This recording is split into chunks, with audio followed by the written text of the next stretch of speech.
you will be in the presence of something far greater.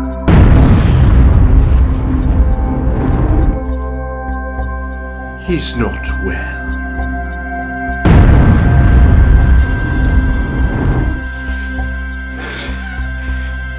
Etc.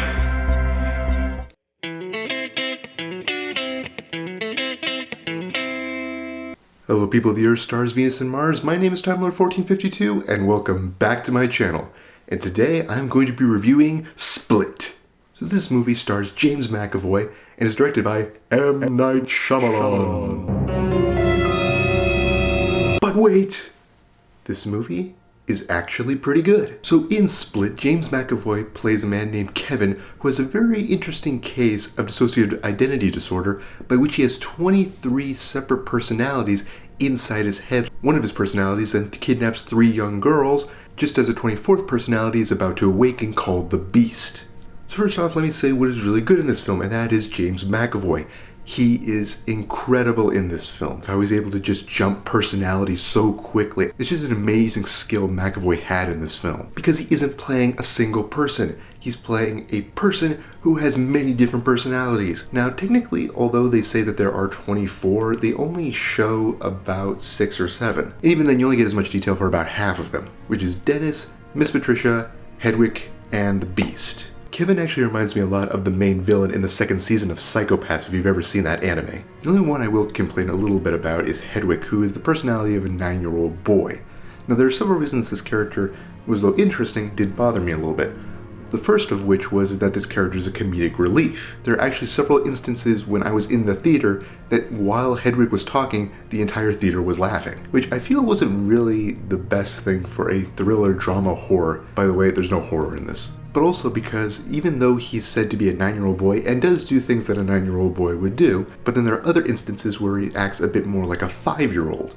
And considering that at a young age, those would be two completely different personality traits, I felt like it wasn't really distinctive of which one he really was. But all in all, phenomenal. I loved it. Now let's go into the rest of the cast. First of which is the main girl, whose name I don't remember, so I'm just gonna call her main girl.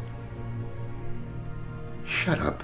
And she plays sort of the social troublemaking outcast, who, from what I can tell, she really knows what's going on and can really fend for herself. Throughout most of the movie, she does not really give much expression or fear in this. Mainly as you continue watching the movie, you start seeing more of her backstory. It starts to paint a clearer picture as to why she's like this. However, there were points where I really thought that maybe she just had a blank expression on her face, but all in all was still a decent performance. Next are the 2 girls that she's kidnapped with, who are basically the popular rich kids, and they were ones who I really couldn't get a vibe on whatsoever.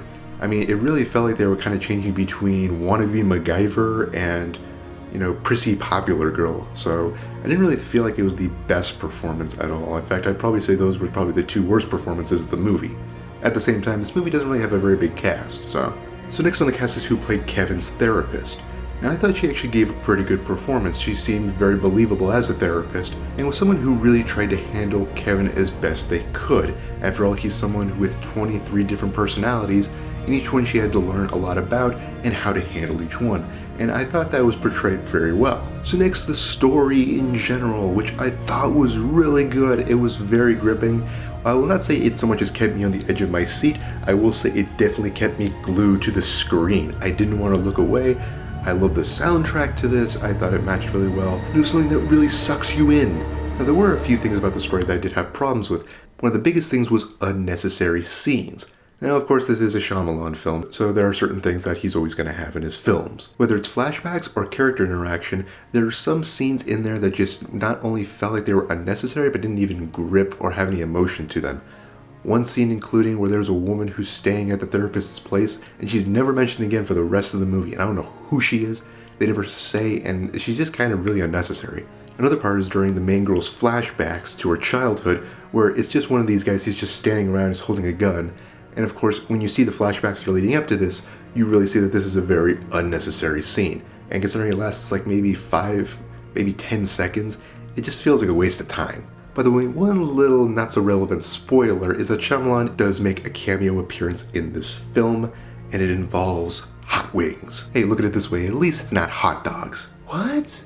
No! Yeah, you know what movie that's from. Another complaint that I have, which again, to be expected in a Shyamalan film, is certain conversations and dialogue that just kind of go on for a little bit too long. But it's not something that's completely overwhelming. All in all, this film, even though I have said that I have some complaints with it, was still a great film to watch. It really shows Shyamalan is starting to go back to his roots. It has some great acting by James McAvoy. It's really good. It keeps you glued to your seat. It keeps you glued to the screen. You want to keep watching. It's just very interesting to watch. This is a really big comeback for him, especially since most of his films after The Village became complete shit. Some becoming so bad it's good, and others just becoming so bad it's bad. And others becoming promotions for Jaden Smith. Why did we let that happen?